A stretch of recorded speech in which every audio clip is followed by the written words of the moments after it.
Gantung Sorili Part 2. Tahukah anda bagaimana gantung Sorili ini ditemui? Dalam bahagian ini saya akan menceritakan bagaimana seorang pemuda yang hidup pada zaman dahulu menjumpai tajau besar ini. Seorang pemuda dikatakan telah pergi menjala ikan di sebatang sungai pada waktu malam.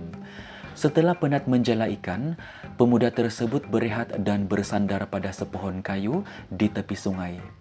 Pemuda tersebut telah terlelap sebentar dan tidak mengetahui bahawa tempat dia tertidur itu sebenarnya adalah laluan makhluk halus. Semasa pemuda itu terlelap, sekumpulan makhluk halus lalu di kawasan itu.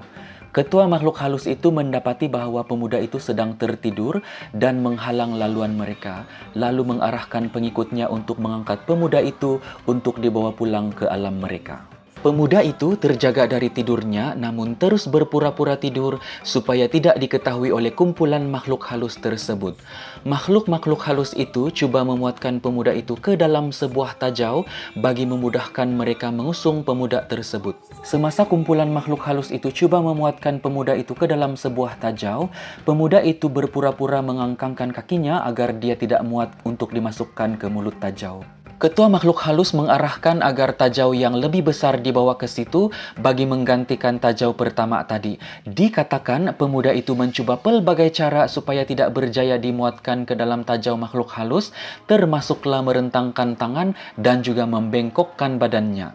Setelah makhluk-makhluk halus itu gagal memasukkan pemuda itu ke dalam 8 buah tajau yang berlainan saiz, akhirnya ketua makhluk halus itu mengarahkan agar tajau yang paling besar dibawa ke situ yaitu gantung Sorili. Dan dipercayai gantung Sorili ini merupakan tajau yang paling besar dimiliki oleh makhluk-makhluk halus itu. Pemuda yang masih berpura-pura tidur itu tadi berasa sangat susah hati kerana berkemungkinan dirinya dapat dimasukkan ke dalam tajau yang paling besar itu. Ketika pemuda itu cuba dimasukkan ke dalam gantung Sorili, tiba-tiba bunyi ayam berkokok menandakan waktu fajar.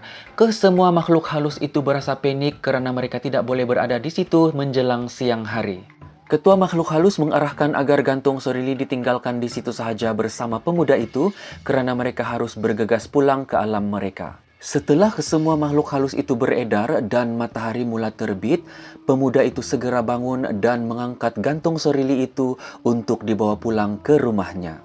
Demikianlah kisahnya bagaimana gantung Sorili ini ditemui oleh seorang pemuda yang berasal dari perkampungan Widu Tambunan pada suatu ketika dahulu.